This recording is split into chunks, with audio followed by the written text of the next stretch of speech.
It's 40 years since Lancashire's Martin Rowan, forever known as Giant Haystacks, clashed with Big Daddy at Wembley. Both men have passed, but while a lot is known about Big Daddy, much less has been discovered about the Giant. Even today, 40 years after their solo head-to-head bout on ITV World of Sport in front of an audience of 16 million people, everybody knows the names of Big Daddy and Giant Haystacks. You could see why they, quite literally, stood out. Daddy weighed some 24 stones and stood 6'3". Haystacks, at one point, was almost 50 stones and stood 6'11". Daddy's life was well known and tabloid tittle-tattle. He appeared on This Is Your Life, almost had his own TV show, was often on kids' TV program Tiswers, and was as much in demand outside the ring as in it. His brother Max Crabtree was the dominant promoter, so surely Daddy's real name always had an advantage. Far less is known about Giant Haystacks, who lived in Salford from the age of 3, who was often referred to as Luke Masters, a misnomer because his real name was Martin Rowan. In the ring, he was clad in a colossal fur jacket worn atop far more prison-issue scrubs and sporting a ragged beard. It was not unusual for him to grab the microphone in a rage and bellow angrily, "Bring me men, not boys." Haystacks was disqualified as often for his bad behavior as he won with his terrifying splash or back elbow, which would incapacitate any opponent unfortunate enough to be on the receiving end. The real Martin Rowan, however, could not have been more different. I remember all the screaming and booing when Dad was wrestling. It never fazed him. He loved being the bad guy. My mum and my brothers sat in the audience and cheered him. We were the only ones that did. He'd always know where we were and look over to see us. That's Rowan's second son of 3, Stephen Rowan, now a senior manager for construction giant, BAM. Stephen specializes in sorting out the teething problems large buildings have. Some of the biggest and most impressive in the UK. He's worked on buildings like Manchester's new commercial icon Spinning Fields. His older brother Martin and younger brother Noel were often with him when his dad wrestled. Dad drove thousands of miles and often took us with him. He was nothing like his ring persona. He doted on us. He refused to work on Sundays because he always went to church. He was a big family man. He didn't go to pubs. He just wanted to be home with us all the time. He loved nothing more than telling stories about his travels and watching old Western movies. Although his fierce persona was for show, and wrestling involved as much theater as it did genuine physical athleticism, we had a gym in our basement and Dad used this for lifting weights. The machine he used was bolted to the wall, but it did not take him long to pull it off. There's no doubt it was a tough business. Some fights got very heavy. A wrestler called Andre the Giant was being too rough with Dad in one fight and taking liberties. Dad would never deliberately hurt people. More than the fight required, but that day he injured Andre so that he had to take time out to recover afterwards.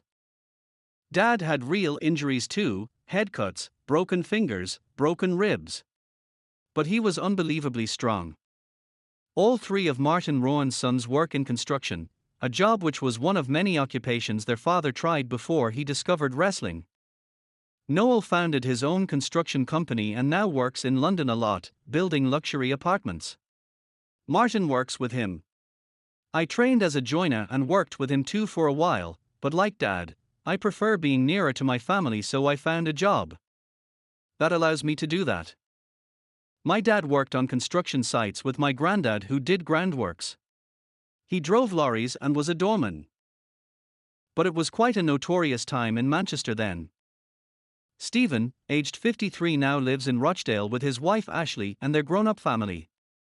His own construction work has involved creating some of Lancashire's most impressive new buildings, such as the new Ivy restaurant, and Runcorn's latest industrial premises for chemical giant Innovan. He remembers one of their father's few luxuries was a nice car. Dad turned up to school one day and picked us up driving a brand new Cherokee Jeep. It was massive. It was so big he couldn't park it in our road, let alone on the driveway. He had to park it around the corner. There was a bit of jealousy. People where we lived didn't have new cars in those days. He had to drive thousands of miles to wrestle. When I was 17, I'd drive him to bouts myself.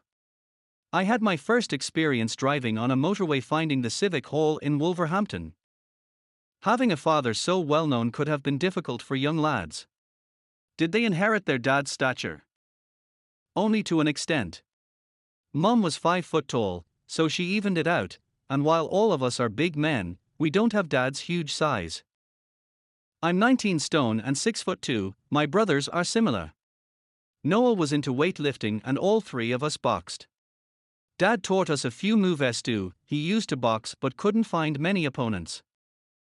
It looks like his genes simply skipped a generation because my daughter is 6 foot 1, and Noel's son is 6'4". Rowan took his young family off on road trips during the summers. We'd stop off and eat and go to places like Blackpool Tower. It was a great atmosphere.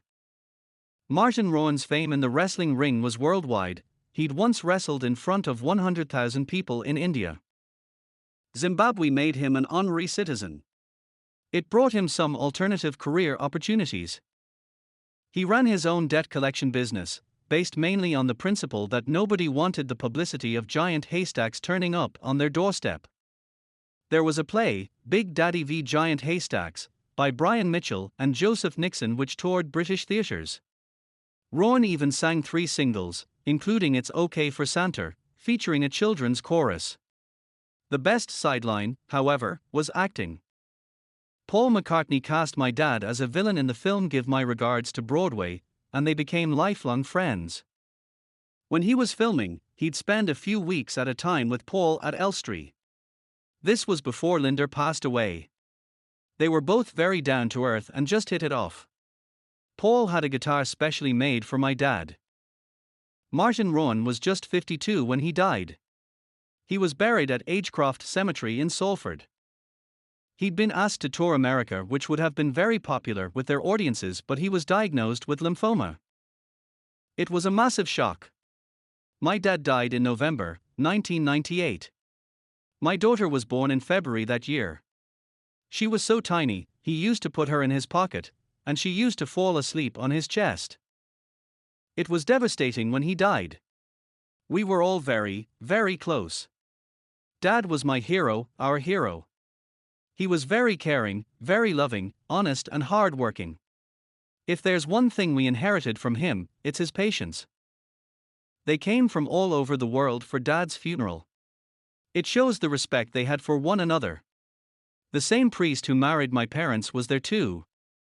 Subsequently, Stephen has met Big Daddy's daughter, Jane Wade. Her dad had passed away the year before, and we met Jane at one of the annual reunions. Dad went to a few informal gatherings before they became official. She was very nice and we got on well. I met Big Daddy a couple of times. I had no idea, when they fought at Wembley in 1981, that Dad was going to lose.